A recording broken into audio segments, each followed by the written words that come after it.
konnichiwa मैं ओताकूज। आज मैं बात करने वाली हूँ डेथ परेड एनिमे की, जिसके केवल 12 एपिसोड हैं और 2015 में ये एनिमे आई थी, जो कि साइकोलॉजिकल थ्रिलर पे है। और इसकी स्टोरी की शुरुआत होती है आफ्टर लाइफ से। लेट्स से यहाँ पे एक बार टेंडर होता है जो किसके पास पूरा बार होता है, उसका नाम होता है क्विन डिकिम। अब इस क्विन डिकिम बार का जो बार टेंडर होता है उसका नाम होता है डिकिम, और वही होता है हमारे शो का मेन प्रोटोगनिस्ट। अब इसका काम होता है कि जो भी इसके बार में कस्टमर्स आ रहे हैं उसको ये एंटरटेन करे। तो इसके पहले दो गेस्ट होते हैं जो कि हस्बैंड एंड वाइफ होते हैं, जिनका नाम होता है माचिको एंड तकाशी। तो ये दोनों यहाँ पे आए होते हैं और यहाँ पे आते ही वो कहता है कि आपको एक गेम खेलना होगा। और ये लोगों को ये नहीं याद होता है कि ये यहाँ आए कैसे, लेकिन उनको पूरी लाइफ याद है, बट उन्हें ये नहीं समझ में आ रहा है कि वो यहाँ कर क्या रहे हैं और यहाँ आए कैसे। तो भाई वो लोग करते क्या है, वो पहली चीज करते हैं भाई, जब भी कोई भी ऐसी जगह पे फंसता है तो पहला थॉट होता है भाग चलो। तो भागने की कोशिश करते हैं, लेकिन डिकिम उनको डरा के बैठा देता है और फिर कहता है यहाँ का कुछ रूल है। First thing, I can't tell you what is this place. Second thing, you have to play the game, और गेम डिसाइड होगा ऑटोमेटेड मशीन से। और यहाँ पे बताया जाता है कि kept your life at a stake, तो भाई कायदे से खेलना। तो इसी तरीके से इनका गेम स्टार्ट होता है। और गेम होता है, इनको डार्ट्स खेलने होते हैं, और डार्ट्स में जो बोर्ड्स होते हैं, दो बोर्ड्स होते हैं, और इन दोनों बोर्ड्स पे भाई इन लोगों के बॉडी पार्ट्स होते हैं, like lungs, heart and arm हो गया, आईज हो गया, ये सारी चीजें बनी होती है। और भाई शो की शुरुआत में दिखाया जाता है कि इन दोनों के पास 500 पॉइंट्स हैं, और जितनी बार ये हिट करेंगे उतने पॉइंट्स कम होते जाएंगे, और सबसे पहले जिसका 0 पॉइंट आएगा वो जीत जाएगा। ओके, तो यहाँ तकाशी होता है, वो हिट करता है आर्म पे, और जिसकी वजह से माचिको का आर्म बहुत तेजी से पेन करना लगता है। और वहीं जो हमारी माचिको होती है वो डायरेक्ट लंग्स पे अटैक कर देती है, और जिसकी वजह से उसके पेट में और चेस्ट में काफी पेन हो रहा होता है। तो यहाँ पे ये लोग डिसाइड करते हैं कि क्यों ना हम लोग गेम जानबूझ के इधर उधर मारें और गेम को ऐसे ही हरा दें।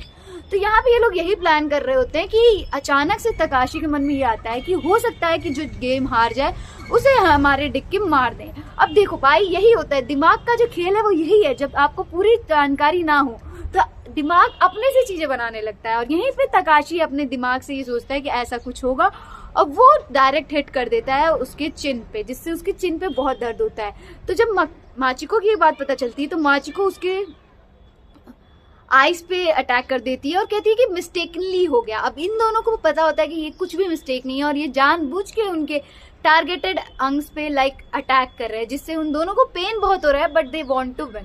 तो यहाँ पे हमारी माचिको रोते भी लगते अपने तकाशी से बोलती है कि तुम्हें जहाँ कहीं मारना, पर मेरे पेट पे मत मारना, बिकॉज तुम्हारा बच्चा मेरे पेट में है। और ये बात जब उसको पता चलती है तो वो खुश होता है और कहता है कि भाई तुम्हें ये बात पहले बतानी चाहिए थी। लेकिन देखो ह्यूमन माइंड कितना कॉम्प्लेक्स है कि अचानक से उसके दिमाग में कुछ चीजें आती हैं कि शादी से पहले शायद इसकी वाइफ का अफेयर चल रहा था और ये बच्चा शायद उसी का हो, और वो जानबूझ के उसके पेट पे ही अटैक करता है। और इसके बाद जो माचिको होती है वो बहुत ज्यादा टूट जाती है, वो समझाने की कोशिश करती है कि ऐसा कुछ नहीं हुआ है। और यहाँ पे दिखाया जाता है कि गेम जीतने के चक्कर में वो माचिको का भी डांट लेके भागने लगता है, और यहाँ पे इन दोनों में काफी तकरार हो जाती है, और माचिको आखिरी में उसकी डांट लेकर के अटैक कर देती है उसके हार्ट पे, और इससे माचिको ऑलमोस्ट जीत ही गई होती है, और जो तकाशी है वो हार चुके होते हैं हार्ट अटैक होने के बाद। तो इन दोनों में काफी तकरार होती है। आफ्टर दैट ये इनको याद आता है कि ये दोनों मर चुके हैं। और भाई ये मरे कैसे होते हैं, कार एक्सीडेंट में, क्योंकि कार चलाते वक्त भी ये आपस में बहुत बहस कर रहे होते हैं। तकाशी बहुत ही शक्की इंसान होता है और ये बहस कर रहे होते हैं, तो यहाँ पे भी वो मरने के बाद आते हैं। अब यहाँ पे क्या होता है कि यहाँ पे जो भी सोल्स आती हैं उनका एक टेस्ट दिया जाता है, और टेस्ट बेसिस पे उनको या तो वॉइड भेजा जाएगा या रीइंकार्नेशन के लिए भेजा जाएगा। मतलब हेल और हेवन का कोई कॉन्सेप्ट नहीं है दोस्तों, या तो तुम जा रहे हो दोबारा रीइंकार्नेट हो रहे हैं, या तो तुम जा रहे हो पूरे वॉइड में। तो यहाँ दिखाया जाता है जो हमारी माचिको है वो अपनी सारी फीलिंग्स बाहर निकाल के बोलने लगती है कि हाँ ये तुम्हारा बच्चा नहीं है, मैं तुझसे प्यार नहीं करती थी, लेकिन तुझसे कोई प्यार भी नहीं कर सकता, मैं सिर्फ तेरे पैसे के लिए जुड़ी हुई थी, फलाना ढिमकाना। और यहाँ पे डिसीजन लेता है डिकिम, और वो माचिको को वॉइड में भेज देता है और तकाशी को रीइंकार्नेशन के लिए भेज देता है। और इस पूरे प्रोग्राम को दो लोग अलग से बैठ के देख रहे होते हैं, जिनका नाम होता है नोना एंड चियोकी। तो नोना है हमारे डिकिम की सुपरवाइजर जो ये सारी चीजें देख रही होती हैं, और चियोकी एक ऐसी नॉर्मल सी पर्सन होती है जिसको लाया जाता है यहाँ पे to become the assistant of डिकिम। तो डिकिम उससे पूछता है चियोकी से कि तुम्हें क्या लगता है मेरा डिसीजन गलत था या सही था, जिसमें हमारी चियोकी एक अलग पर्सपेक्टिव देती है कि पूरे शो के दौरान हमारी जो माचिको थी वो बहुत ज्यादा डरी हुई थी, कुछ तो उसके मन में था।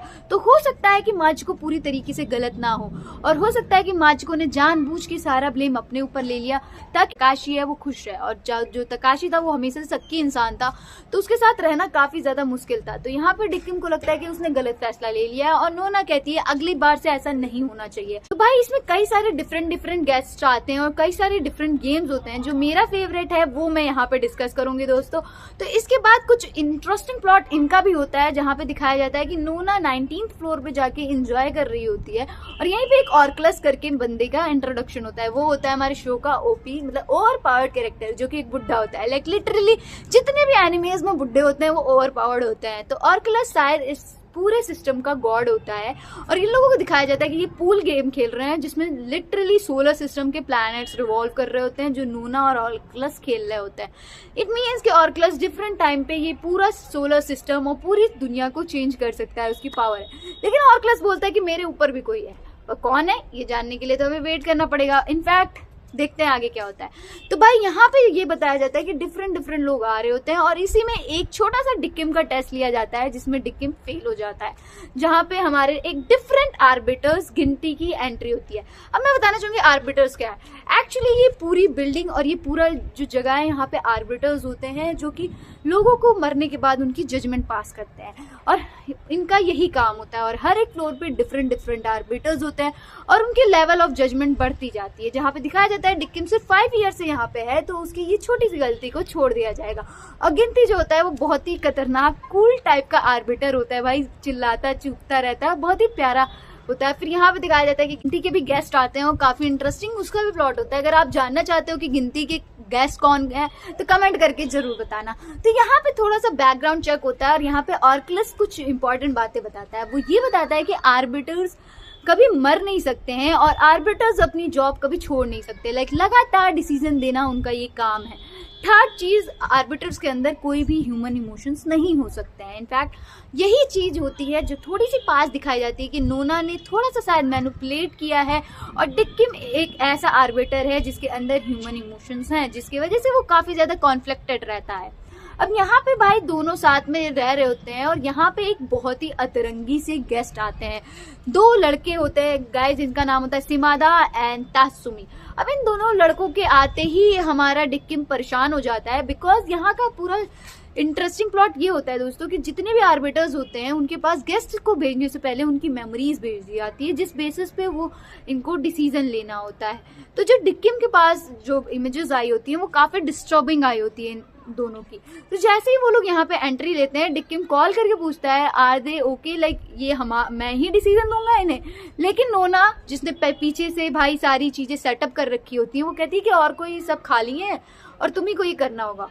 तो भाई यहाँ पे हमारे डिक्किम को इन दोनों को संभालना होता है, और जबकि ये बताया जाता है शो में कि हर घंटे 7,000 लोगों की डेथ हो रही है। तो यहाँ दिखाया जाता है दोस्तों कि इन दोनों को आइस हॉकी खेलना होता है, और इनके पास जो होते हैं जिनसे प्ले कर रहे होते हैं दोस्तों, और इनके इंटरनल ऑर्गन्स होते हैं, और इसी तरीके से इनका गेम चल रहा होता है। जैसे जैसे गेम चलता है धीरे धीरे करके इनकी मेमोरीज वापस आती जाती हैं, और इसी तरीके से गेम होता है जिसमें शिमादा जीत जाता है और तात्सुमी हार जाता है। अब इनकी स्टोरी बताते हैं दोस्तों। तो स्टोरी ये होती है कि शिमादा जो होता है उसके पेरेंट्स बचपन में ही मर गए थे, और उसकी एक बहन होती है मे, उसके साथ अपनी जिंदगी बिता रहा होता है, और मे के लिए वो सब कुछ करता है जो वो कर सकता है एज अ ब्रदर। तो यहाँ दिखाया जाता है कि एक दिन जब वो घर से लौटता है तो वो मे को बहुत ही बुरी हालत में देखता है, जख्मी हालत में। She was sexually assaulted and beaten by her stalker, जो कि उसे काफी दिनों से स्टॉक कर रहा था, और उसके लिए इन्होंने पुलिस में कंप्लेन भी की थी। अपनी बहन की ऐसी हालत देख के शिमादा पूरी तरीके से टूट जाता है, और वो बदला लेने की ओर चलता है, और वो उस स्टॉकर को मार देता है। उस स्टॉकर को मारने के बाद वो भी मर जाता है। वहीं पे ये दिखाया जाता है कि जो हमारे तात्सुमी है वो डिटेक्टिव होते हैं, अपने काम में घुसा रहता है बंदा, दिन रात घुसा रहता है, और उसकी प्यारी सी वाइफ होती है जो कि इसकी बहुत ख्याल रखती है।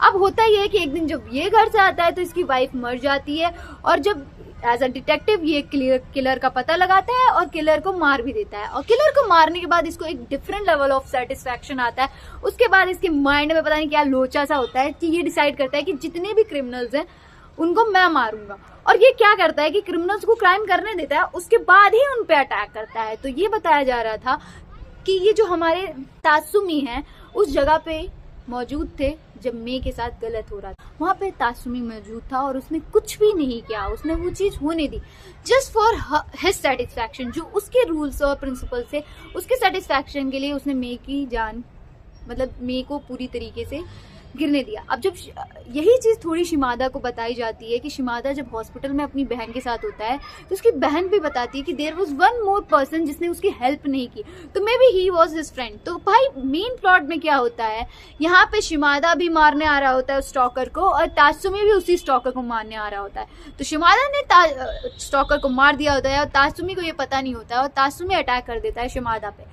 दोनों में हाथापाई होती है और दोनों ही मर जाते हैं। मतलब कि this is how they came here. तो जब ये सारी मेमोरीज ओवरलैप होती हैं तो यहाँ पे जो हमारी चियोकी होती है वो भी बोलती है कि भाई मुझे मेमोरीज का एक्सेस दो, और उसे मेमोरीज का एक्सेस मिल जाता है। अब यहाँ पे दिखाया जाता है कि जितने भी आर्बिटर्स होते हैं उनके पास रिमोट होता है जिसकी वजह से वो चीज़ों को ट्रिगर भी कर सकते हैं। तो यहाँ पे जब ये सारी चीज़ें होती है शिमादा बहुत ही ज़्यादा टूट जाता है और वो अटैक कर देता है तासुमी पे। पर तासुमी पे वो अटैक करे इससे पहले हमारे डिक्किम उसे रोक लेते हैं अपनी पावर से। अब यहाँ पे दिखाया जाता है कि डिक्किम उसे कहता है कि तुम पहले से मर चुके हो, दोबारा तो मरोगे नहीं। यू हैव वन ऑप्शन की यहाँ पे जो डिस्क दिए गए हैं इस पे उसके ऑर्गन्स बने हैं और तुम इसे स्मैश करोगे तो उसे उतना ही पेन होगा। तो do you want to do it or not? तो वो ये करने ही जा रहा होता है कि चियोकी उसे रोकती है कि प्लीज डोंट डू इट, भाई मत करो ऐसा, कि तुम ऐसा करोगे तो यहाँ पे ये जज करेंगे और तुम्हारे लिए गलत फैसला लिया जाएगा। पर वो अपनी रेज को कंट्रोल नहीं कर पाता है और उसे जो नहीं करना था वो वही करता है।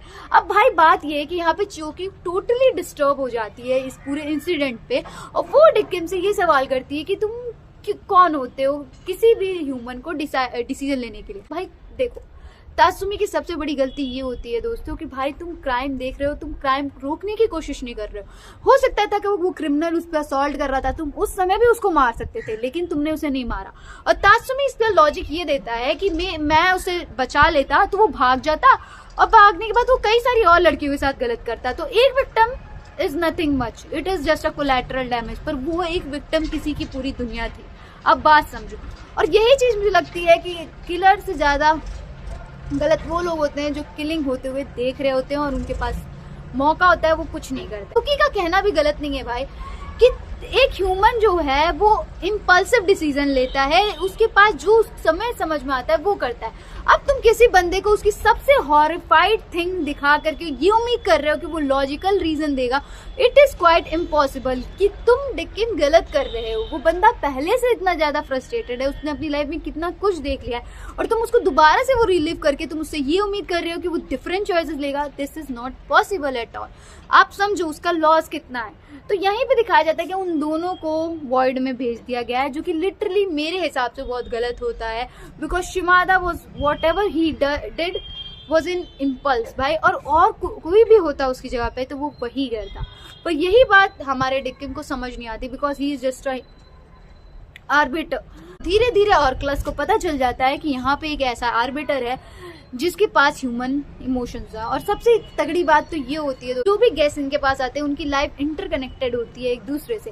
तो यहाँ पे हमारे डिक्किम को लास्ट चांस दिया जाता है। लास्ट गेस्ट उसकी होती है चियोकी, जहाँ पे दिखाया जाता है कि चियोकी को काफी दिनों से सपने आ रहे होते हैं। इन सारे इंसिडेंट के बाद उसे ये भी रियलाइज होता है कि वो एक ह्यूमन ही थी जो कि मर चुकी है और यहाँ पे उसका भी इवोल्यूशन होगा। अब बात ये होती है कि चियोकी का डिसीजन अभी तक लिया क्यों नहीं गया था, क्योंकि चियोकी जब आती है तो उसके पास उसकी मेमोरीज इंटैक्ट होती है, जो कि सबसे ज्यादा बड़ी सबसे गलत चीज होती है। जो भी यहाँ पे आते हैं उन सारे गेस्ट्स की मेमोरीज इरेज्ड रहती है, बट चियोकी को अपनी सारा पास्ट याद होता है, लाइक हाउ शी डाइड। तो इन लोगों ने उसकी मेमोरीज हटा दी थी और उसको असिस्टेंट बना दिया था डिक्किम का। तो नाउ डिक्किम has to take a decision for चियोकी। तो यहाँ पे भाई चियोकी के लिए पूरा सेटअप किया जाता है, जहाँ पे वो आइस स्केटिंग करती है बहुत ही ब्यूटीफुली और धीरे धीरे उसकी मेमोरीज आती हैं और उसमें बताया जाता है कि she was a ice skater और काफी बढ़िया उसकी लाइफ चल रही होती है। उसके फ्रेंड्स होते हैं, उसकी फैमिली होती है, उसका लवर होता है, like she was having everything in her palms. पर एक एक्सीडेंट के चक्कर में उसकी नी में इतनी खतरनाक इंजरी होती है, उसके बाद उसका आइस स्केटिंग का सपना चूर चूर हो जाता है। उस सपने के चूर होने के बाद उसको कुछ समझ नहीं आता है। उसके फ्रेंड्स उसकी फैमिली से समझाते हैं it is more in this world than this ice skating, पर वो बात समझ नहीं पाती है और वो सुसाइड कर लेती है। अब बात यही होती है ना, बंदा जब किसी चीज में पूरा घुस जाता है ना तो फिर यही होता है, फिर उसको लगता है वो छिन गया तो अब उसके लिए कुछ नहीं है। अब एक पूरा एम्पायर तुम खड़ी करो और वो एक एम्पायर पूरा टूट जाए एक तिनके की गलती से, तो फिर वो टूटा हुआ बिखरा हुआ इंसान कहीं जाएगा। तो इसी तरीके से वो बहुत उदास होती है अपने डिसीजंस पे, और यहाँ पे दिखाया जाता है कि वो समझ नहीं पाती है कि करना क्या। कि एक ग्लास ऑफ वाइन देता है जिसको ड्रिंक करने के बाद वो बेहोश हो जाती है, और वो लेके जाता है इसे लोवेस्ट फ्लोर पे। जो लोवेस्ट फ्लोर होता है वो ह्यूमन रेल्म होता है, जहाँ पे दिखाया जाता है कि चियोकी की मदर काफी ज्यादा नाराज होती हैं, काफी ज्यादा रो रही होती हैं और डेली उसके लिए खाना परोसती हैं उसकी फोटो के सामने, और उनका दर्द दिखाया जाता है और उन्हें लगता है कि उन्हीं की सारी गलती है। और चियोकी को जब ये रियलाइज होता है, चियोकी बहुत ज़्यादा बुरा फील कर रही होती है अपने डिसीजन के लिए, और यहाँ पे डिक्किम उसे मौका देता है कि ये रहा रिमोट, अगर तुम इस पर क्लिक करोगे कोई भी रैंडम बंदा इस ह्यूमन वर्ल्ड से मर जाएगा और तुम यहीं पे वापस आ जाओगे, तो तुम ये करना चाहती हो तो करो। तो वो दर्द देख के, वो ये सब देख के, वो ऑलमोस्ट उसने उस पर क्लिक कर दिया था, लाइक हाफ क्लिक कर ही दिया था, तभी उसको कुछ रियलाइज होता है और वो उस चीज को फेंक देती है। और फेंकने के बाद वो रियलाइज करती है कि भाई जितने भी अभी तक उसने जितने भी गेस्ट को देखा है और गेस्ट के जितने भी दुखों को देखा है, उसको यही समझ में आया कि जितने भी लोग मरे हैं उनके पीछे एक रिग्रेट रह गया है। तो इस पॉइंट ऑफ टाइम पे अगर कोई मरता है तो उसको रिग्रेट रहेगा उसकी लाइफ का, और उसके भी चाहने वाले इसी तरीके से परेशान होंगे जैसे उसकी माँ हो रही है, क्योंकि वो तो मर चुकी है, राइट। अब उसके वापस आने का कोई मतलब नहीं है। तो वो ये कहती है कि I will not take this step. और यहाँ पे दिखाया जाता है कि वो पूरी दुनिया कोलैप्स हो चुकी है और जहाँ पे सिर्फ और सिर्फ डमीज रखे होते हैं, और यहाँ पे बताया जाता है कि ये इसका टेस्ट था और इस टेस्ट में हमारी चियोकी पास हो गई है। तो इस तरीके से वो पूछता है डिक्किम लास्ट में कि चियोकी, are you happy with your life, have you lived your life, fulfilled your life and all. तो वो कहती है जी हाँ, कि भाई मैंने अपनी जिंदगी पूरी हंसी खुशी जी है। और इस तरीके से चियोकी को रीइनकार्नेट कर दिया जाता है। भाई बहुत ही प्यारी और सोलफुल और होलसम स्टोरी होती है यहाँ पे, जहाँ पे दिखाया जाता है कि जितने भी आर्बिटर्स होते हैं उनकी डिफरेंट काइंड ऑफ थिंग्स होती है, जिसमें बताया जाता है कि हमारे जो डिक्किम है वो जितनी भी डॉल्स होती हैं, मैनीक्वींस होते हैं, और जिन भी लोगों ने अपनी ज़िंदगी पूरे तरीके से जी हुई है उनका वो उस मैनीक्वींस को वो सजा के उनकी तरीके से कपड़ा पहना के एक कलेक्शंस में रखता है, और इसी तरीके जो गिनती होता है वो डॉल्स बना के रखता है अपने प्यारे प्यारे जिससे उनको लगाव होता है गेस्ट को उनसे। तो इस तरीके से कहा जाता है even though they are arbiters without emotions, they have emotion because they are collecting, they are memorising all this thing, क्योंकि हर एक गेस्ट के बाद उनकी मेमोरीज हटा दी जाती हैं। और यहाँ पे अलग से सीन्स दिखाए जाते हैं जिसमें बताया जाता है ऑर्कुलस फोर्थ रूल भी ऐड कर देता है, जिसमें ह्यूमन इंटरेक्शन ही अलाउ नहीं है, और इसी तरीके से शायद वो इस पूरे यूनिवर्स को दोबारा से रिक्रिएट करने वाला है। और यहाँ पे शो का एंड दिखा दिया जाता है। और आपको ये वीडियो जो मैंने बनाई है आपको कैसी लगी ये बताना, भाई एक्सप्लेनेशन मैंने सही दिया है नहीं। और अगर आपको इसकी और भी स्टोरी जाननी है कि और कौन कौन से गेस्ट आए हुए थे तो भाई कमेंट करके जरूर बता देना, क्योंकि these two are my favourite guest जो कि यहाँ आते हैं, और काफी कॉम्प्लिकेटेड स्टोरी थी इनकी। तो भाई आज के लिए बस इतना ही। Keep liking, sharing, commenting on my videos, also subscribe my channel for more such content. सायनारा, नकामाताची, बाय बाय।